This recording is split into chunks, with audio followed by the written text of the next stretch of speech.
Today's guest is such a joy to speak with. Emily Reuschel is a farmer's wife, mom of two, entrepreneur, sought-after motivational speaker, podcast host, and the leader of retreats and masterminds across the Midwest that inspire and propel rural women toward their truest, most aligned goals and priorities. A lifelong people pleaser, box checker, and high achiever, Emily was at her dream job. Benefits, flexible hours, incredible coworkers, the option to bring her kids to work, when she decided to stop ignoring the voice in her heart that told her she was meant for something different and start trying to figure out what that was, even if it involved leaving said cushy job to start her own business, which is exactly what she did. She now helps other rural women do the same, to get clear on what they want, release the inner dialogue that tells them it's impossible, and go after the goals that are keeping them awake at night without giving up the small town life they love. You're going to want to check out her free gift in the show notes and visit her website at emilyreuschel.com. If you need some encouragement to go after your biggest dreams, then you're in the right place. Here's our conversation. I am excited to introduce you to Emily Reuschel today. She is somebody who I think we probably have a lot in common, actually. And I'm curious to find out. Yeah, I'm curious to find out as we're chatting. Emily, tell us a little bit about kind of your niche. I know you're a podcaster as well, but tell us a little bit about what you do as far as helping others. Oh, wow. That is such a loaded question. How much time do we have? I'm just teasing. So I live on my husband's family farm out here in West Central Illinois. And I share that because it's a really big piece of the work that I do today.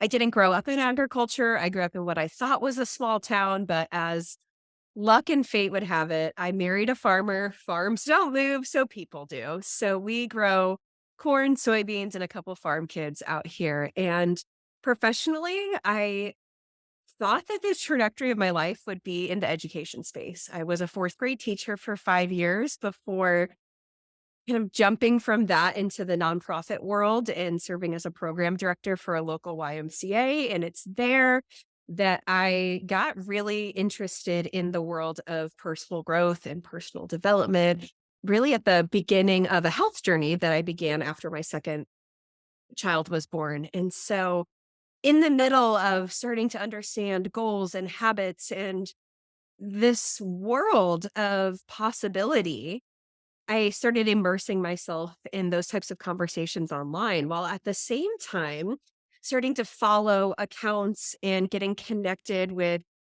other farm moms and farm wives and women in agriculture. And at the time, I kind of felt like I was living in two worlds. Like, here I am in this very small town in the middle of nowhere. Like, we are 45 minutes away from our grocery store. And at the same time, my whole worldview is expanding of what's possible for myself and goal setting and just living life with intentionality. And I thought, man, I can't be the only person who lives in the type of place that I live that's interested in this too. So I did what any sane person would do in the middle of a pandemic, and I started an Instagram account to have conversations with other rural women about personal growth and like reaching for the best version of ourselves and seeking intentionality and taking care of our health and setting goals and yada, yada, yada, yada. And so, it's cliche to say one thing led to another, but that's really what brought me to today and is still the through line of the work that I do, whether I'm facilitating masterminds, hosting in-person retreats, podcasting, speaking, working with clients one-on-one. It is the heartbeat of women in these small towns, rural communities connected to agriculture and helping guide them along their own personal and professional growth journeys. So, you know what I think is funny, because I know a little bit about where you are and I've seen some of what you're putting out there to know some of these things. But I live in Guatemala and Oh. I'm originally a Canadian, but I moved to Guatemala almost 4 years ago. And I feel like I fit in your community. And let me tell you why. Because I am not a Spanish speaker. I'm learning it, but I'm not a Spanish speaker. I do live in a small community, but I am very isolated because I'm not a native. I don't speak the language. And the community I live in is not expats. It's Spanish Guatemalans. Yeah. And so often what we're enjoying most here is the agriculture, is the access to fresh food, is the hands-on being able to be with the farmers. And so very interesting, even though I'm not in your space, in your world, I Yeah. feel like I connect to it. Yeah. And I think that there's so many commonalities in what I speak to the experience of a lot of women in my community and what they go through that is transferable. It's that feeling of, oh my gosh, does anyone else around me think about these things? And, so many of us are out here expanding our mindsets and maybe starting businesses or starting projects or changing the way we parent, breaking generational cycles. And if your immediate environment, regardless of whether you're in the middle of the city or in Guatemala or in small town USA, if you're not seeing reflection of that in the people who are immediately close to you, it can be a very isolating feeling. And whether that's, self-imposed of nobody gets me and there's someone 3 houses down that also feels the same way or not, it can be a really hard experience to grapple with. How do I fit into this situation that has so many pieces of it that I love when so many of my passions and interests and mindset, maybe I'm not seeing directly reflected around me. Yeah. Yeah, I love this. And I think even in just thinking about it, how many people that are within our block even or within Mhm. our, community, how many women are feeling those same feelings and Yeah, feeling that aloneness or that isolation or that wondering. And I think it's yeah, a curious, it's just a curious question to think about. yeah, absolutely. A question I have for you, because the time of year, again, if you're listening to this when this is actually released, we're at the end of the year. And one thing that I think would be really great just to play with a little bit is as we're thinking about closing out this year and getting ready for the next year, how do we get clear on what we're looking for? If we are playing with these questions you're talking about, how do we Yeah. get clear on what do we want? How do we want community? Where we want to find growth? All of that. Mhm. How do we start this process? Yeah, so I think that's been one of the biggest lessons, specifically in the last year of my life, especially around this concept of goals. As we are ending a year and beginning a new one, this conversation of goals or New Year's resolutions and setting intentions, that really becomes the forefront. And when I think about my messaging a year ago, it was like, go after it, like crush the dream, like set the goal, do the thing. And while I still wholeheartedly believe in that, I now understand after working with so many women in an intimate capacity is how many deeper nuances there are to that conversation. I look at myself and how many of the things that I've accomplished or set out to do. And I wonder, like, why did I do that? Where was I seeking validation for? Why did I think that was a good idea? And I certainly don't have regrets around any of the things that I've pursued, but I think that a lot of times when we are trying to reset our intentions, we look very externally. And it's like, what's that girl doing on Instagram? Or what's my sister doing? Or, what's going to make me feel complete and whole or successful or accomplished? Or what's going to look good on my LinkedIn profile? What can I share about on Instagram? And not to say that things like writing a book or running a marathon or whatever is not worth our time. But when they are rooted in other people's expectations or other people's achievements or gaining approval or accolades outside of ourselves, they can be, first of all, really dangerous in we get to them and don't even feel good about it in the first place, or they're not really in alignment with how we want to be spending our time and what we're building each day to look like. It's one thing to be like, oh man, it's going to be so cool when I cross the finish line of that half marathon. But it's another thing to get up every morning and go on a run or strength train or change your nutrition to accommodate a training program.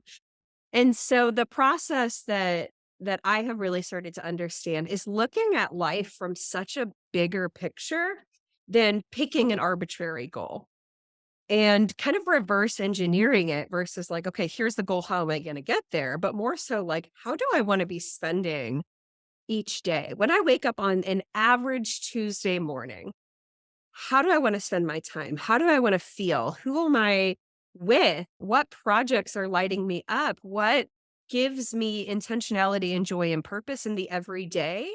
And then building goals off of that, that sure can be humongous and incredible and amazing, but are really rooted in the reality that we want to create instead of the other way around. I think that's where so many of us find resistance in our pursuit of goals or habits or whatever you want to put in that category, is that we pick the goal without figuring out what it's actually going to mean to get there. And then it gets hard. And maybe it isn't actually in alignment with what we really want or what our core values are and what's important to us outside of that. So when I work with my clients or in masterminds or retreats, we're really looking at that 360 picture of what is important to you on a daily basis and how do we create goals, intentions, or habits that match that and get you where you want to be. That makes so much sense. I think when I'm talking to my high achieving perfectionists out there, often we come back to the fact that procrastination is happening because Mhm. that goal that was set, the Mhm. journey to it is not enjoyable. And so Yes. why did we set it in the first place? What were we really trying to achieve? And is there something else that we could have chosen that would have that same fulfillment, but Mhm. the journey would be a pleasure? Right, or even more fulfillment. I'm an Enneagram 3, and starting to unpack that and understand it has been really powerful. First of all, in what drives me forward, and the deeper I got into therapy, untangling this really approval addiction that I had, that I think a lot of us have, regardless of your Enneagram, but chasing the gold star, doing the good thing, doing what looks good, doing what sounds good. And like you said, we procrastinate along the way because maybe we don't actually really enjoy the process, or it's not in alignment with our values or what we really want, or there's a lot of fear that holds back into it because we put so much weight on the end result. And when we think about the trajectory of our lifetime, we have a finite amount of monumental moments: getting our driver's license, graduating high school, getting the dream job, getting married, having babies, writing the book, whatever. And so if we're constantly reaching towards the next thing, it's really easy to lose ourselves in the process. And immediately once we get to that next milestone, we don't even take time to acknowledge everything we got there. We immediately feel like we're not enough because we're reaching for the next target that's typically moving.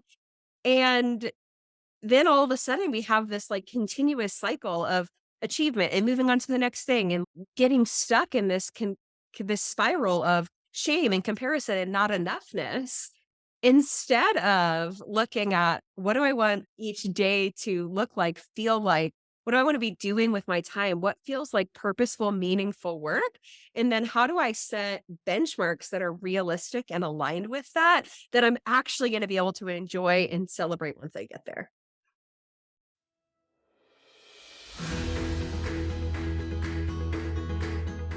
Hey, wonderful listeners. If you're an entrepreneur or a business owner like me, then you know the struggle of juggling a million tasks while trying to focus on what really matters. Well, guess what? I've got a game changer for you, and it's called Umbrella Virtual Solutions. You know those tasks that make you want to pull your hair out? The ones you'd rather avoid like the plague? Yep, Umbrella Virtual Solutions has got you covered. Need a killer website that'll make your competitors jealous? Boom, they're the web wizards you need. And let's talk about virtual events. Everyone loves attending them, but the behind the scenes madness, not so much. Luckily, these experts are your event architects. They'll plan, set up, and run the whole shebang so you can shine in the spotlight without the tech headache. Now, here's the best part. If you're a fellow podcaster like yours truly, you know that editing can be a real audio nightmare. But fear not, because Umbrella Virtual Solutions are audio editing maestros. They'll transform your raw recordings into podcasting gold while you sip your coffee and relax. And hey, who wants to drown in emails and social media management? Not me. That's where Umbrella Virtual Solutions really shine. They love diving into the admin abyss, leaving you with a clean slate to focus on your passion projects. But hold on, there's more. These folks aren't just about taking off tasks. They're your partners in business creation.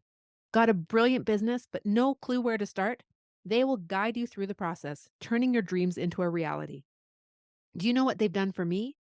They've given me back my time and peace of mind. Head over to umbrellaVS.com and book a free strategy call. Say goodbye to overwhelm and hello to a whole lot of extra hours in your day. That's umbrellaVS.com, where dreams become reality and tasks become history. Check them out and get ready to conquer the world one stress-free day at a time. I love that you said the word feel a whole bunch of times, because I think often we just stick in our head, right? We Mhm. we pro and con list it. We Mhm. look at the shoulds, we look at what everyone else is doing, what the trends are right now, what is considered a goal or an achievement that in general would be a big deal. Mhm. But we don't think about, like, what are we really wanting? What do we want that Mhm. emotion to be and the experience to feel like throughout? And I think that's a Mm. huge part of this. Yeah. Yeah, very much so. And I think that really even filters into the conversation around habits, which is even more simple than like, oh, I'm gonna launch this business or redo my website or whatnot. But even as we're turning into the new year, we start talking about New Year's resolutions and we're like, oh, I'm gonna do this and this and this and this and this. And oftentimes it's like, because we feel like we should, so it worked for someone else. We know that that's what we want, blah, blah, blah. And they're not really rooted in meeting us where we're at, or they're not related in any kind of sustainable lifestyle that we're going to be able to uphold for the future. It's like, oh, I'm going to drink a gallon of water. Well, right now, you don't even drink a glass of water. Like, let's scale down. And so, like, I have this habit challenge called You Do You 82, which is included in a freebie with this podcast episode. But basically, the premise of the challenge is first of all, totally free. Anyone can start anytime. And you choose 6 habits to intentionally build or break through the lens of progress over perfection for 82 days. And, you know, people will be like, oh, well, what should I do? And I'm like, well, like, let's take a hard look at yourself. Like, this isn't a copy and paste. Here are the 6 things that I think are good for you. Certainly, I can offer my recommendations on what's really helped me, but ultimately, it's you in your very real body, in your life, in your business or your career or your family or your experience. And so, it really invites or forces you to be introspective and meeting yourself where you're at today, not with what I think is best, not with what college athlete you was doing, not with any other part of yourself other than where you are in this moment. And doing what really is going to nourish and take care of you in this season going forward. And so I love that this experience also invites this element of progress over perfection. The idea of a habit challenge isn't new. There are a million of them, but so many of them are rooted in like, do this perfectly for X number of days and then everything will be better. And that's okay. But then your kid gets sick, or for me, it's harvest. And I'm like running all over Timbuktu, taking parts to my farmer and yada, yada, yada. And then all of a sudden, like those things don't happen one day. And so we're like, oh, well, I suck. Tear up the paper, throw it in the trash, move on with my life. And so I love this total reframe of what it looks like to build habits or take care of yourself without needing the gold star A plus 100% perfection. Because that's what holds so many of us captive from the things that we want to do. We think, oh, well, if I can't do it perfectly, if I don't have it figured out, I can't even do it at all. We get stuck in this analysis paralysis. So, something as simple as a habit challenge and learning to stand back up and try again, or integrate things that are actually sustainable and being okay with it not going perfectly according to plan and recommitting to ourselves to the next day is such a powerful practice that then can be applied to so many different parts of life. And for anyone that's like me that has been held captive in that perfectionist mentality for so long, it can be really powerful to start undoing that in this very simple, realistic way. Yeah. Yeah. And if you're a high achiever and you're listening to this, I mean, you may listen to this podcast every week and you may hear, that we don't have to be perfect. I mean, we really do focus on that. It is imperfection in progress. So, we talk about that. And yet, even myself, that's where I tend to go back to. That's the thing Mhm. that, comes up most often. I still have to remind myself on a Mhm. consistent basis, whoa, like that is good enough. That is good Mhm. enough. So I love that you're giving this Mhm. as a freebie and it will be in the show notes. So make sure you take a look for those But this is awesome, especially going into the new year with that mindset that we don't have to be all or nothing, having that resolution Mhm. that if we don't get it right in the first 2 weeks, we're out. Yes, which is where, I mean, I know there's a like statistic day where like a certain number of people drop off of their New Year's resolution by like, I don't know what it is, February something or whatever. And it's because we try to hold ourselves to a completely unrealistic standard, doing things that we've never done before. And so it doesn't integrate into all of these other systems and habits that we have in place. So I never want to undermine the power of very small micro changes over time. That's what builds up. Like so many people in my community will be like, "Oh, I'm starting UD82 and I just feel like my habits are too easy. Like I'm embarrassed about where I'm at." And I'm like, "Thank you for having the self-awareness that that's where you're at because you are going to realistically be able to do this and then at the end of your 82 days, be able to build on that, or maybe even halfway through, be like, wow, I am like crushing this so hard that it's too easy. Like, what if I upped it a little bit? What if I changed it?" And that's another beautiful part of it is like, give yourself permission to change your mind. So often we set a goal or decide we want to start a habit and we hold ourselves so tightly to that, even though we feel the resistance that part of it's not working, but we're so afraid to fail or admit that it's not going well that we like clutch even tighter onto it. And it's like, well, maybe it's not going well for a reason. Like, what can we shift and alter and change? And it doesn't mean that you're failing on seven. It's like reiterating and evolving and changing and aligning closer with what you're meant to be doing in this season of life. I think that's really true about, just feeling like you're stuck into that goal and it's a failure if you don't see it through to the end. And yet, I think for me, for sure, I can totally relate here.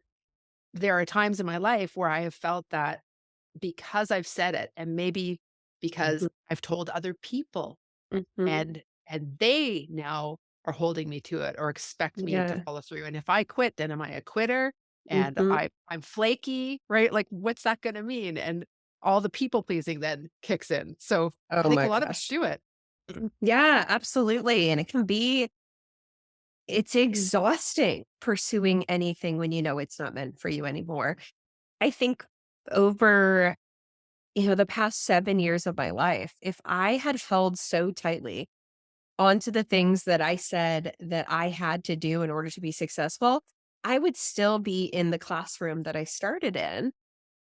Would my life be terrible? No. Like, I was a great teacher and there's so many parts I loved about it, but so many good things and blessings have come from the times that I've said, "You know what else is out there? Like this thing that I work so hard for that I love, that's good for me for all of these reasons on paper, no longer feel right." And if I had listened to the voices that said, "Emily, this is a good job. This is everything you've ever wanted. This was your dream." If I had held so tightly onto that, I would not be living the experience that I am now. And so giving myself permission to evolve and being able to say, gosh, this was really good for me for a season, but what's the worst thing that's going to happen if I try something new? Every single time has paid off, often in a million ways that I could have never predicted.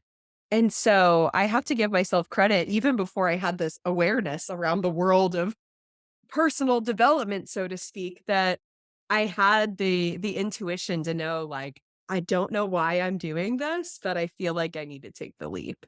And so I just think what a beautiful gift to give ourselves permission to explore and change. And maybe that means not doing the thing that you said you want to do. And I think if we can reframe that instead of being flaky, like you said, but instead seeking alignment and, reframing it as continuous curiosity and getting closer to who we're meant to be, like what a beautiful permission slip we give each other to live very purposeful, intentional, beautiful lives.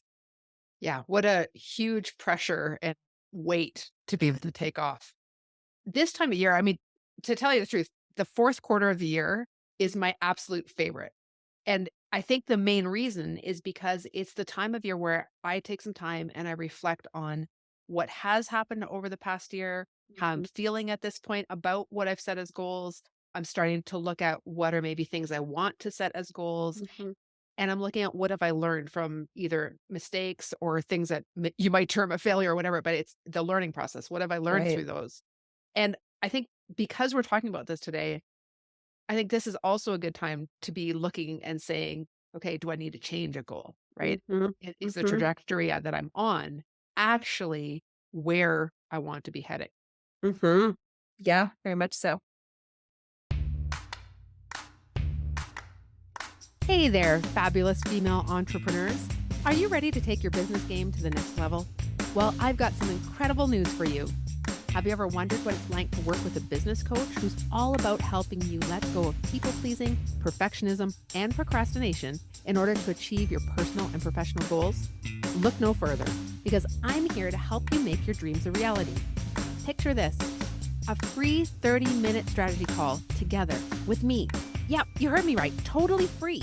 It's your chance to tap into my years of expertise and get a taste of what it's like to have a committed and caring business coach by your side.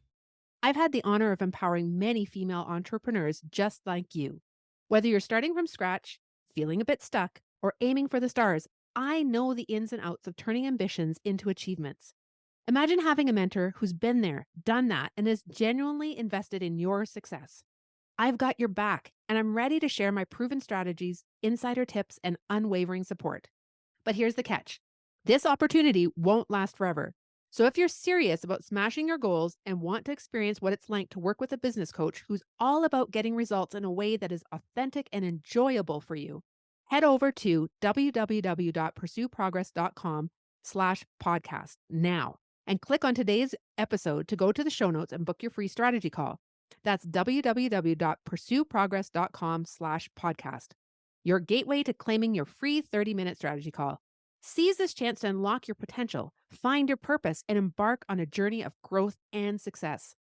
All right, amazing listener, it's time to make your move.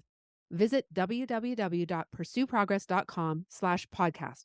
Book your spot and get ready to take that first step toward your wildest dreams. Thanks for tuning in. And remember, I'm here to support you in your goals and dreams.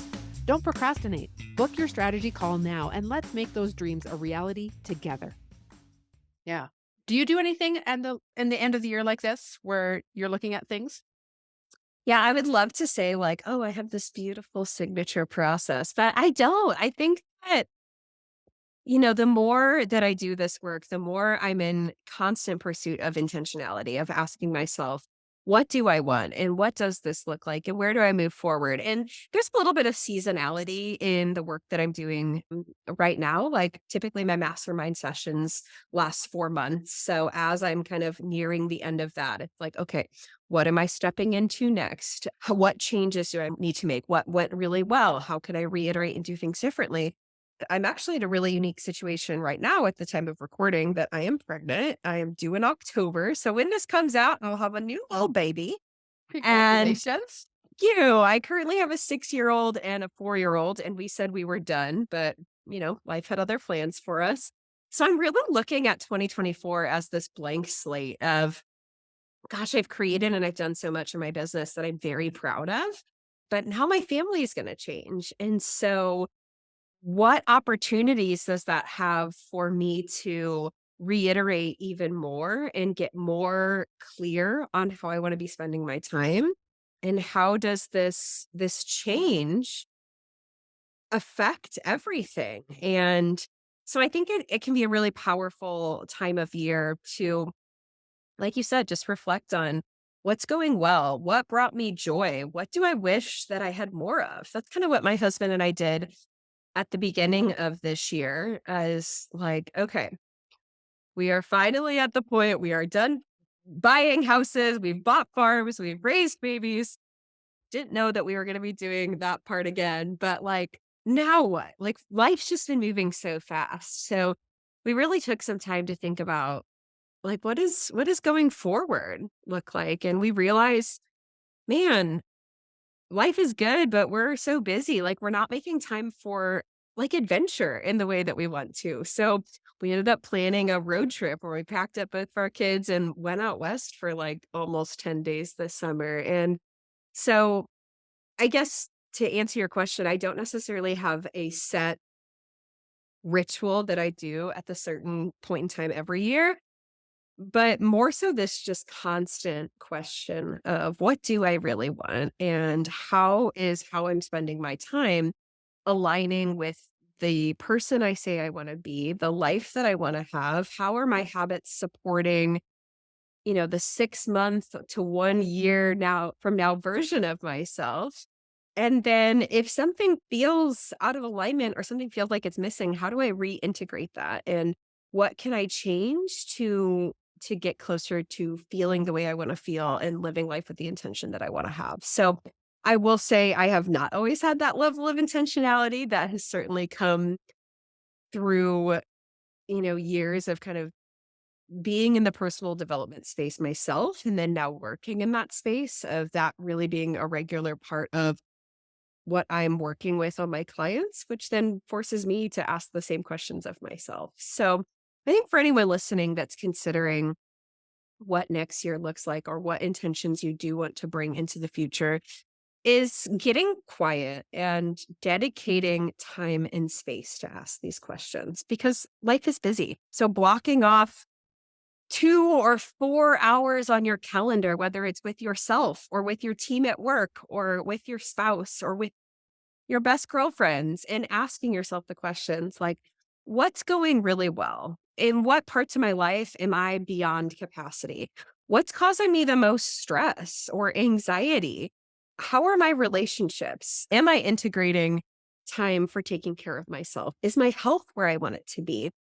What brings me joy and how am I weaving that into my reality? And I think there's a lot to be said with actually writing that out, whether it's in a journal or typing it into a document. And then I think if you're a type of person that has a lot of stuff in your calendar, reflecting back on what your calendar has looked like and how does that reflect with these intentions that you have or these reflections that you've had? And what are some small changes that you can make next year so that when you sit down in November or December or January to do this process again, that your answers aren't exactly the same, that they're different, that you feel like, wow, this year I really wanted to bring some more adventure into my life. Look, we went on the trip. We, you know, packed up for the weekend or, we did a spontaneous swim day or whatnot. And like weaving some intentionality or putting things on the books that meet those things that you realize you wish had been a little bit different over the past year. Those questions are so good. Like, they're so good. And they're simple, but you're right. We have to actually set aside the time, Mhm. or we're just going to be on the hamster wheel and it's going to look the same. Yeah. Yeah. Yeah. So I have a question for you that I ask every guest that's on the show. And that is, of people pleasing, perfectionism, or procrastination, which one do you tend to go to most? Mm. Am I the not the first person to say a combination of all three?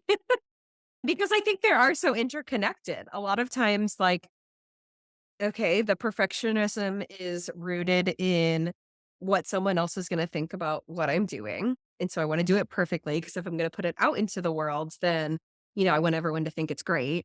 I want to get that approval. And so then, like, this perfectionism comes into play because heaven forbid anyone put anything out into the world that isn't perfect the first time.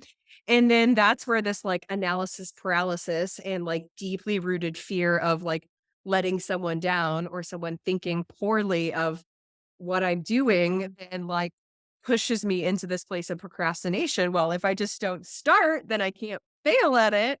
And it can't not be perfect enough. So I'm going to put it off until the very last minute because then whatever I do is gonna be what I had time for. And so obviously it can't be perfect. Oops. And then so I think all three of them then really domino into each other. But looking at the past year of my life, I've really been on a journey with my mental health of getting into therapy and starting to understand these parts of myself. So Had you asked me this question a year ago, I would have had a very different understanding of the way that those three things fit into my reality. And the space I'm existing in today, I have much more awareness around where my trigger points around each of those three things are and how to like actively undo them or untangle my connection to them or not let them hold me back. But I will say for the majority of my life, I have been a very successful procrastinator. But one of my friends has asked me a really good question. She said, but what if it's not a problem? Like, because I would also spiral out and be like, oh my gosh, I just need to start. I need to get it done, blah, blah, blah, blah. But now I'm like, okay, if I know that I am going to do this project in this amount of time at the deadline, how do I reverse engineer that? Okay, here's my deadline. Here's when I'm going to work on it. And I'm not going to shame myself for the 3 months leading up to it. I'm just going to know that I'm going to sit down and do it during this chunk of time before the deadline. So now it's like a reframe of instead of procrastinating, it's like just being able to plan ahead to know when I'm going to be the most successful to get this thing done and just putting it on a shelf and letting it hang out there instead of like beating myself up along the way that I'm not doing the thing. So it's like the deeper you understand yourself and like your natural tendencies and workflows and stop trying to like insert that into what you think other people are doing or should be doing or what the experts say or what that podcast said or what this guru said and is still instead understanding yourself and being okay with that has been game changing. I love this. I'm always saying there are good parts to all three of those. And if we can learn to work with that and know who we are, it's exactly that. So I love that Yes. you are learning and that you've been digging into what Mhm. makes you you, what makes you you. Right. So another thing I wanted to ask you is if people want to find you right now, they don't want to wait to get to the show notes, where's the Mhm. best place to connect with you? Yeah. So I am blessed to have married a farmer with a weird name. So it's pretty easy to find me everywhere now. Instagram is my main platform at Emily Reuschel, Reuschel. Same over on Facebook. Website is emilyreuschel.com. And since you are a podcast listener, that means you probably like conversations like this. So I invite you to join me over at Gather in Growth, available on all podcast platforms. And literally, as the name suggests, just coming together every week for the purpose of growing, deeply understanding, knowing, loving ourselves, and supporting ourselves through the journey. So we'd love to see you there. So I will put all of Emily's contact info, her freebie, everything that you could possibly want to get a hold of her into the show notes. Thank you so much for sharing with us, Emily, today. I so enjoyed having this conversation with you. Me too. Thank you so much for having me.